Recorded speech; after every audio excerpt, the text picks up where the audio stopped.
So we're going to cover here more about the Brooklyn Nets and their quote-unquote Big Five, as bringing in Blake Griffin and now Lamarcus Aldridge within their franchise and within their team.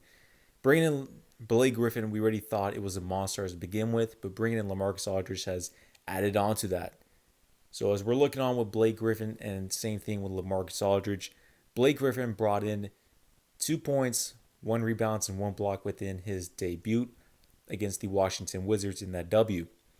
And the Wizards, with the Brooklyn Nets, they've won 11 out of their last 13 games without Kevin Durant. And we've seen with Lamarcus Aldridge had a great outing with the Brooklyn Nets winning over the Charlotte Hornets in a blowout, pretty much bringing in over 10 points within that game and so on and so forth. So as we're looking in within the contenders in the whole Eastern Conference, Western Conference, the whole NBA, the Brooklyn Nets are at the very top in the Eastern Conference, leading at a 34-15 record, a half game over the Philadelphia 76ers. And the good thing to the Philadelphia 76ers, they will be getting Joel Embiid back pretty soon within the next week or so. So the Brooklyn Nets are at a high momentum.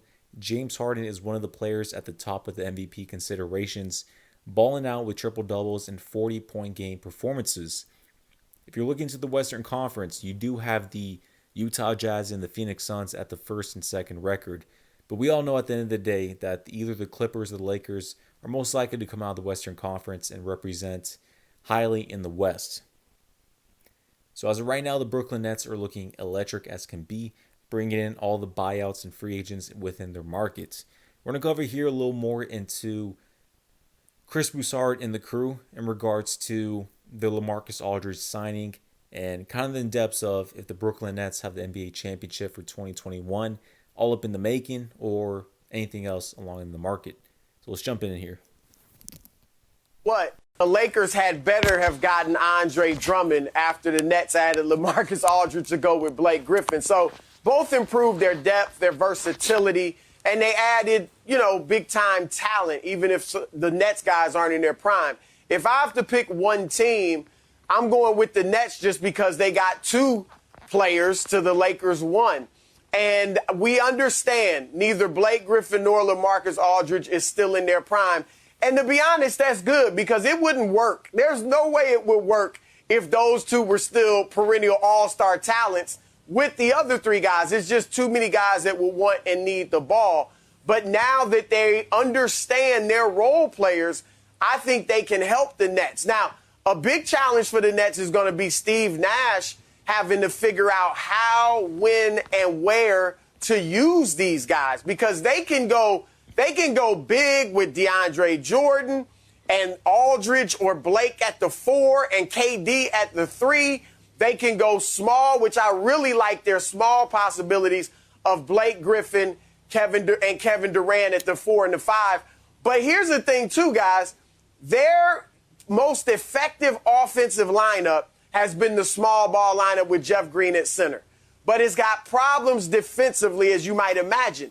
Now you can theoretically put Aldridge at your 5 and still play small because he can spread the floor. You saw him in the highlight. He has extended his range to three-point range. I'm not saying he's great, but he's adequate from three-point range. But yet on the other end, he gives you more rim protection. He's not Shaq or anything down there, but he does give you a little more interior defense than a Jeff Green would. So that small ball lineup should be better defensively. What they have to do, here's a key for the Nets.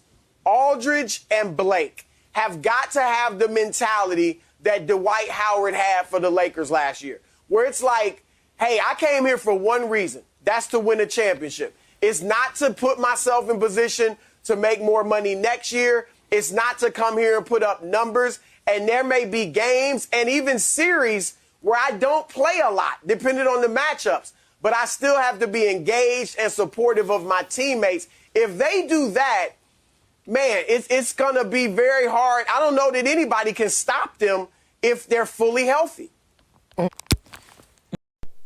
Okay, I hear you. But when it comes to Lamarcus Aldridge and Blake Griffin, they're going to get at least 15 minutes in outing, even into the playoffs with the Brooklyn Nets, even though if they're going to be acclimated off the bench.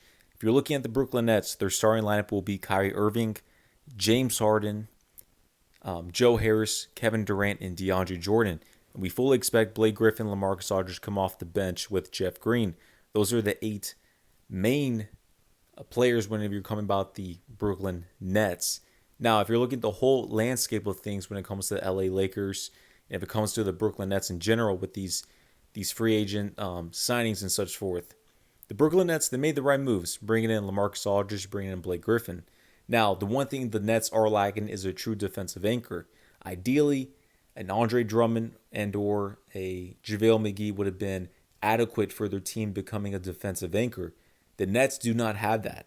Now, even though if you're running Jeff Green, Blake Griffin, and or Lamarcus Aldridge at the 5, that's not a true defensive anchor.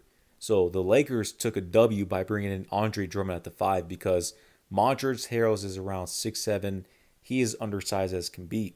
Marc Gasol is around 35 years of age. Even though he is 7 feet, he is very slow.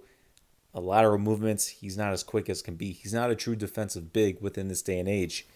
Because last season, you did have Dwight Howard and JaVale McGee alongside with Anthony Davis.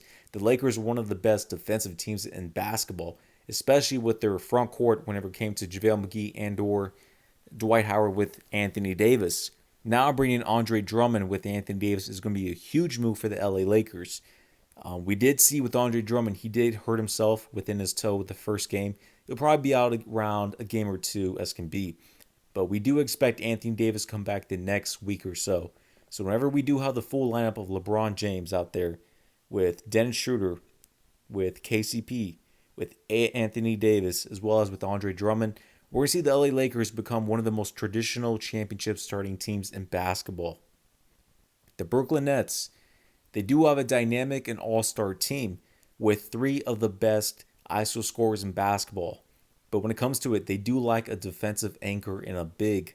And that's one thing that could hinder them off because when you're looking into the finals, LeBron James is going to have his way to getting into the paint. Same thing with Anthony Davis dominating inside. And the Lakers can slow the ball down on the half-court set. So we'll jump a little more into that side of things, but the Brooklyn Nets do need to have a defensive anchor. If you're looking at their centers, they do have Claxton. They do have Jordan. And they do have Lamarcus Aldridge. And then at your 4, you do have Jeff Green out there. You do have Kevin Durant. You do have Blake Griffin. So they don't have any traditional 4s. They don't have any really traditional 5s except for Claxton and Jordan. But that's not going to get it done with in the playoffs or the finals. I fully expect the Brooklyn Nets to come out of the Eastern Conference and the Lakers to come out of the West. The Lakers are going to battle with the LA Clippers to come out of the Western Conference. Not the Jazz, not the Phoenix Suns. It's going to be the battle of LA with the Clippers and the Lakers. Now the Denver Nuggets are nice bringing in Aaron Gordon, but I do not expect the Denver Nuggets to come out of the second round of the Western Conference. But I'm kind of diverting a little bit. Let's jump back in. So you say you like Blake Griffin, bad knees, who plays every other night, and Lamarcus Aldridge. But I like the 27-year-old that's led the league in rebounding 3 of the last 4 years, who's averaging 18 and 14, who averages 13 rebounds for a career. So let me ask you a question. Of those 3 guys, Andre Drummond, Blake Griffin, and Lamarcus Aldridge, currently, which is the better player? Well, you got to go with Andre Drummond as of right now, easily. Chris, that's one better player, probably Drummond, but Drummond's somewhat of a dinosaur, Shannon. You know that. So, you know he's a bit of a dinosaur. So what is it? But real quick, if you're talking about the LA Lakers, the Brooklyn Nets, the main top of player they need on their team is a defensive anchor who can get rebounds and can defend. That's going to be Andre Drummond for the Lakers or the Brooklyn Nets. Ideally, the Brooklyn Nets had to bring in Lamarcus Aldridge because that is a big name, veteran type player within their franchise. If you had to bring in Lamarcus Aldridge, you had to do what you had to do. Ideally, beginning of the season, I said when it was Kyrie Irving and Kevin Durant, the best third player on their team option would have been Lamarcus Aldridge. But bringing in Blake Griffin and James Harden, that brings in Lamarcus Aldridge to be a 5th option and to be a different role type player on their team. So it is what it is whenever it comes down to it, but the Lakers really brought in a defensive anchor with Andre Drummond who can get rebounds, which is a huge plus to their team. Because remember, LeBron and Anthony Davis won a championship. They have the confidence, they have the blueprint, and they have the mental edge over the Brooklyn Nets as of right now. This was a huge move for LA. guy that has bum knees that is no longer athletic. So what is he? Blake Griffin. I tell you what, he's good with 3 stars on the floor with him because he had 17 points in 20 minutes the other night. So what is Andre Drummond going to be? All these role players, they're better with Harden and Kyrie on the floor. Not to mention KD. So what is They're going to get easy looks. What is Drummond going to be with LeBron and AD? Drummond will be good against Jokic and Rudy Gobert. He'll be huge for them. But there are going to be times where he's a defensive liability if the big man can take it outside and shoot threes, like Aldridge if he's at the 5. Where Aldridge was doing that good, why would they get rid of him? But that's neither here nor there. I like what they did because they got a guy that can rebound. Like you say, at this juncture, Andre Drummond is a better rebounder than Dwight Howard. Listen. The LA Lakers need a defensive anchor. Ideally, JaVale McGee would have been the best move to bring him back. Andre Drummond's still a huge move, so they brought in Drummond. That was good as could be.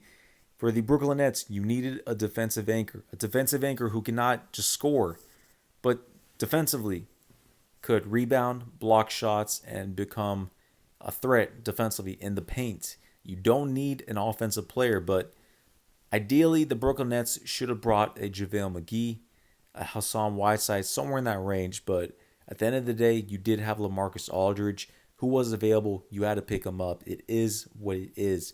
Lamarcus Aldridge ideally is a power forward, like a Dirk Nowitzki who can score in the block. He's not a defensive anchor. He's not a defensive big. And that's one thing the Nets are going to truly lack on because Claxton is not going to get minutes in the playoffs. Who's going to get minutes is going to be DeAndre Jordan, Blake Griffin, Lamarcus Aldridge, and Jeff Green. Those are the same players who are going to play the 4 and the 5 within the NBA playoffs, let alone going deeper into the finals. LeBron James, Anthony Davis are going to have their way in the post. That's one huge advantage LA has, let alone they won a championship and have that mental state over the Brooklyn Nets. At his age and JaVale McGee. No question about that. He's a better offensive weapon than those two guys, especially Dwight at his age. JaVale has really never been. Now, is he as good a defender as Dwight? That's debate. We can debate that with he and JaVale. But given those other two aspects, scoring the basketball, rebounding the basketball, he can rim protect, something that they did not have, something that Marc Gasol has turned into a liability, and Trez is too small. So I like what they bring to the table. They can play big. They can go AD. AD doesn't like to play the 5 except the last 5 minutes of the ball game. You go Drummond, you go AD, you go LeBron. And if you like KCP standing there with Schroeder, and then you come up, I like what we got. See you in the finals. Sharp, you are right about that. The LA Lakers will be meeting the Brooklyn Nets in the NBA Finals. I fully expect the LA Lakers to beat the Brooklyn Nets in a 6 to 7 game series. I'm leaning a little more on the 7-game series, but who knows about that? There could be some more potential buyouts coming in. Keep an eye out for DeMar DeRozan of the San Antonio Spurs because they've been dripping down in the NBA standings, sitting around an 8th seed, somewhere in that range. Who knows about that? Who knows about it? But if you're looking at the Lakers and the Brooklyn Nets, that's going to be a dynamic and an epic NBA Finals as I expect that to be. I do expect LeBron James and the crew to get that done with in a epic NBA Finals to pull it off before Space Jam 2 pops off. And the LA Lakers, as of right now, they've been the NBA media and everyone's been diverting the LA Lakers away because LeBron and Anthony Davis have been hurt for the past 2 weeks or so. Especially Anthony Davis sitting around 3 to 4 weeks, but Anthony Davis will be coming back pretty soon. Same thing with LeBron James after 3 weeks. The Lakers, fully acclimated and healthy, will be defeating the Western Conference. They will defeat the Suns, the Jazz, and I don't care if the LA Lakers are sitting at around an 8 seed, somewhere in that range. They will defeat the Jazz. They will defeat the Suns. They will defeat every of these Western Conference teams. None of these Western Conference teams has an edge over the LA Lakers. Even the Denver Nuggets, who have that core 4 of the young cats, they're not going to take the LA Lakers down. The LA Clippers and the LA Lakers, if they face off, and I fully expect the Battle of LA to go down with in Game 7 of the Western Conference Finals, I still have the LA Lakers pulling it off to take them on down with. Now that just brings down to the Brooklyn Nets against the LA Lakers. We can go a little more depth into that, but when When it comes to LeBron James's legacy, this is his glorified years. I fully expect the LA Lakers to be more of a traditional championship team rather than the Brooklyn Nets, who's going to have some hiccups, especially not having a defensive anchor. And I fully expect the Brooklyn Nets not to bring in a defensive anchor coming into the NBA playoffs.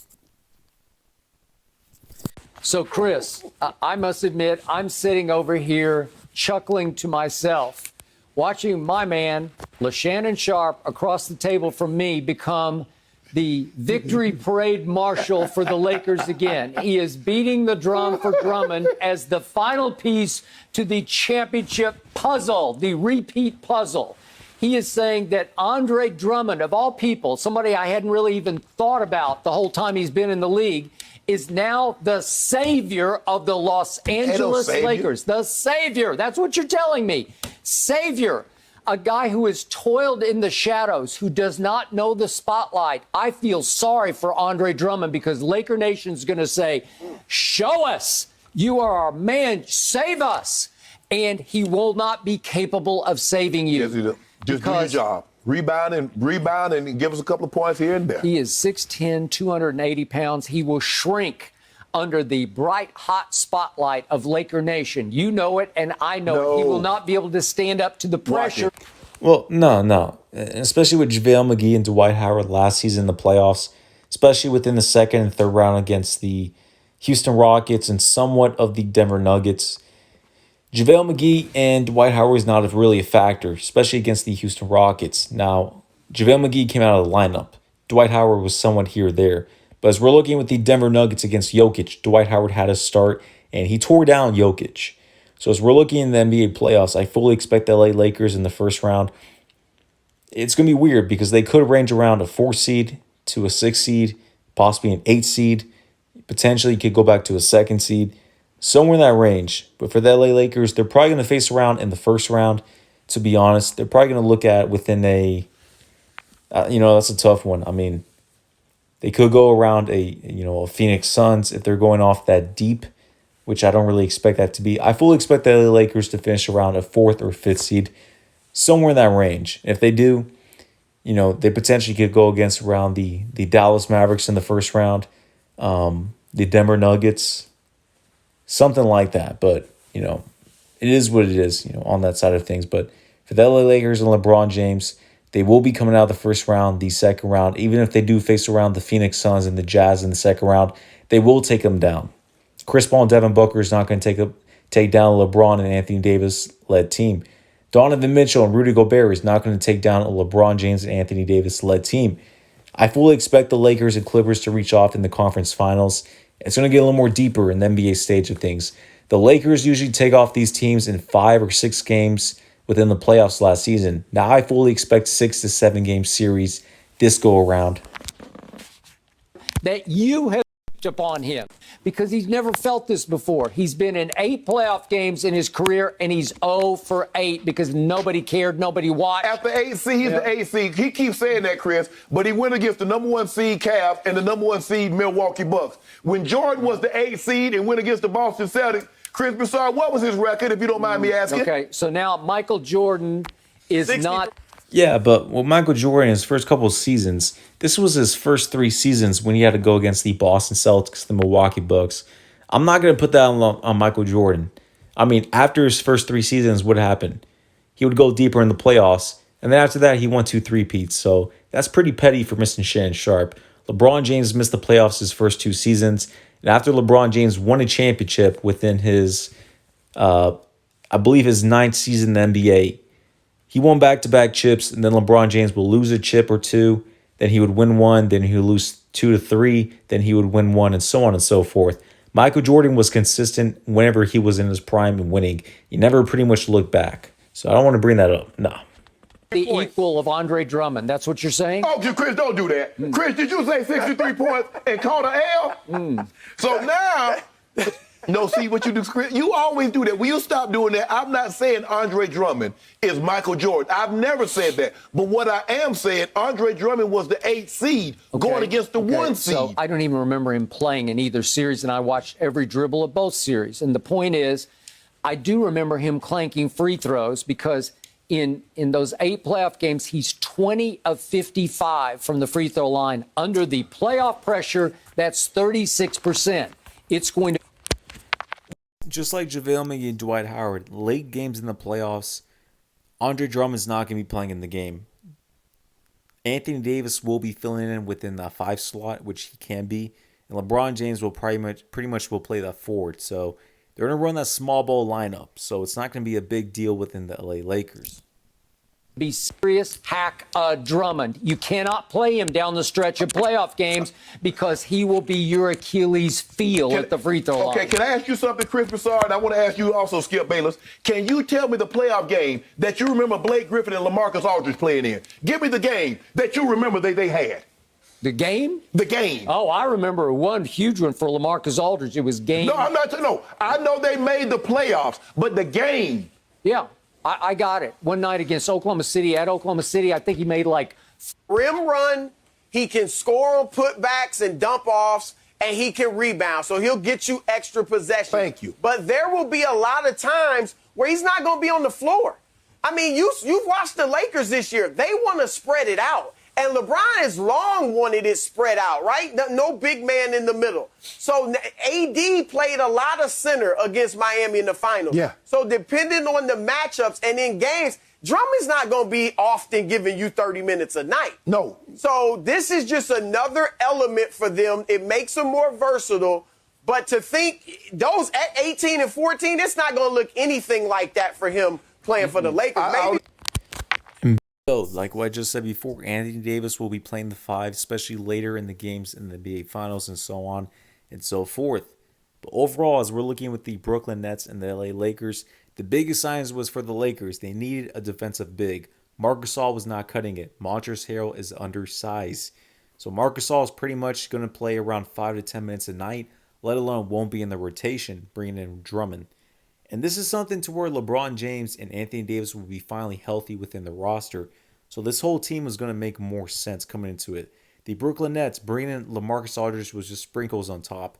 They truly have a lack whenever they need to bring in a true defensive anchor within their team. And that's something the Brooklyn Nets are lacking, and they will lack going to the NBA playoffs. And something the Lakers will take advantage of in the NBA Finals. But I fully expect the Lakers to go against the Brooklyn Nets in the NBA Finals. Even though the Lakers are sitting around a 4 seed as of right now, without LeBron and AD for the next 2 weeks at least for one of them and or. I fully expect the LA Lakers to bounce back whenever they bring back those 2 players. They do have another roster spot open, so they can make some magic come into there. Same thing with the Brooklyn Nets, but this is going to be an epic NBA Finals coming back with those 2. That's what I fully expect for the East and the Western Conference, but we'll see a little more within there. That's on my take of things. You guys have something different. It is what it is, but we'll cover a little more. We do have a month and a half left in the NBA before the playoffs start and cover from there. But when you talk about these 2 teams and the free agent signings, the Lakers have the best signing when it comes to Drummond, having that defensive anchor and that big. We'll go from there.